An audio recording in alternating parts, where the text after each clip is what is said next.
2 दिसंबर 1984 को रात के 11 बजे मध्य प्रदेश के भोपाल में यूनियन कार्बाइड की एक फैक्ट्री में से MIC यानी कि मिथाइल आइसोसाइनेट गैस लीक हो जाता है। मिथाइल आइसोसाइनेट गैस एक खतरनाक जहर के बराबर है। इस हादसे में हजारों लोग मारे गए और लाखों लोग घायल हुए थे। इस हादसे को दुनिया का सबसे बुरा फैक्ट्री डिजास्टर माना जाता है, जिसे भोपाल डिजास्टर या भोपाल गैस ट्रेजेडी कहा जाता है। आखिर इतना खतरनाक हादसा हुआ क्यों और इसके पीछे गलती किसकी थी? कंपनी के मालिक ने कहा कि वर्कर और वहाँ की सरकार की गलती थी, लेकिन सरकार ने कहा कि कंपनी की गलती है। आखिर सच्चाई क्या है? आइए आज के इस वीडियो में भोपाल गैस ट्रेजेडी को डिटेल में जानते हैं। शहर खांस रहा था, शहर दर्द के मारे चीखना चाहता था। About 40 tons of gas leaked from the Union Carbide factory. The consequences were catastrophic. Official estimates suggest some 5,000 people died. Cloud condenses, it sinks to ground level. इन चेहरों को देखकर आज 30 साल बाद भोपाल का गुस्सा बदहवास हो जाता है।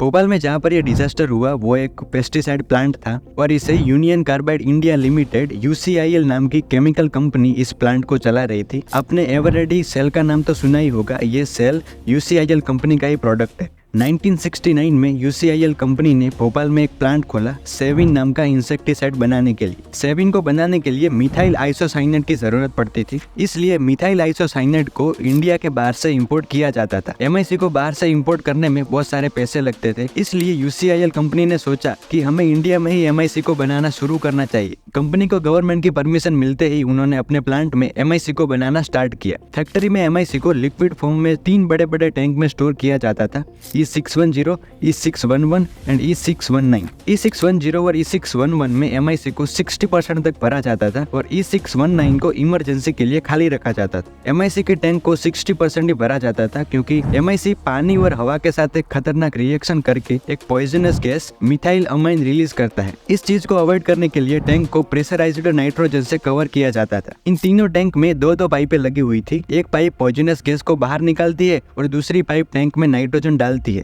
नाइट्रोजन से टैंक में प्रेशर कंट्रोल किया जाता था। वर्कर रेगुलरली इस पाइप को पानी से साफ करते थे। 2 दिसंबर 1984 को रात के करीब 9 बजे वर्कर ने टैंक की पाइप को पानी से धोना शुरू किया। वर्कर ने एक तरफ से पानी डाला, लेकिन पाइप की दूसरी तरफ से पानी बाहर नहीं आया।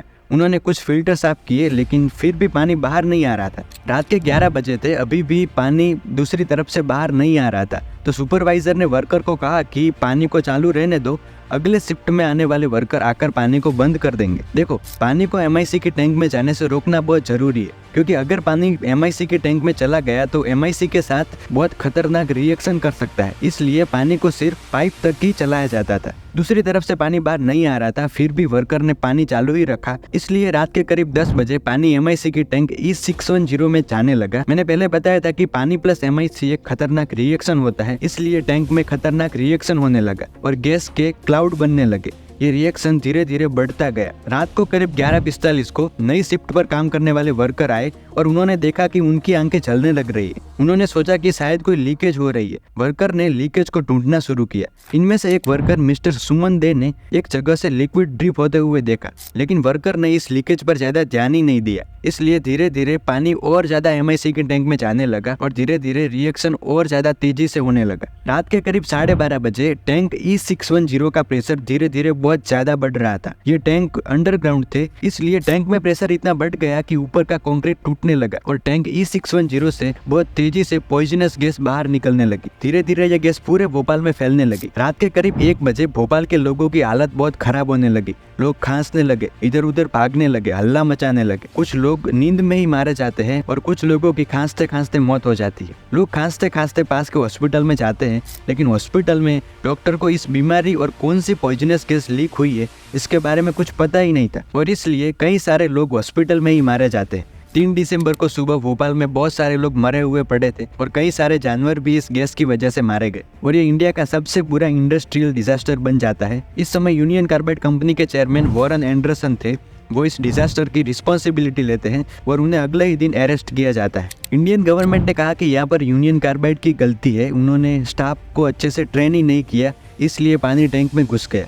और दूसरी तरफ यूनियन कार्बाइड ने कहा कि यहाँ पर इंडियन गवर्नमेंट की गलती है, उन्होंने हमें सेफ्टी डिजाइन में चेंज नहीं करने दिया। इंडियन गवर्नमेंट और यूसीआईएल कंपनी के बीच का कोर्ट केस 1969 में खत्म हो जाता है, जब यूनियन कार्बाइड कंपनी अपनी गलती मानती है और कंपनी ने इंडियन गवर्नमेंट को $470 मिलियन का कंपनसेशन देने का फैसला किया। लेकिन आज तक यूनियन कार्बाइड के अगेंस्ट में बहुत सारे कोर्ट केस चल रहे हैं।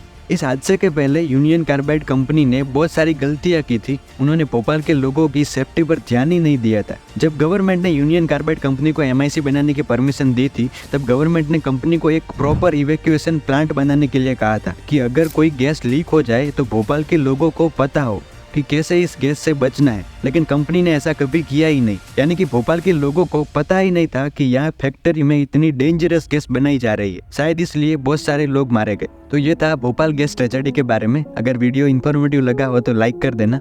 Thank you.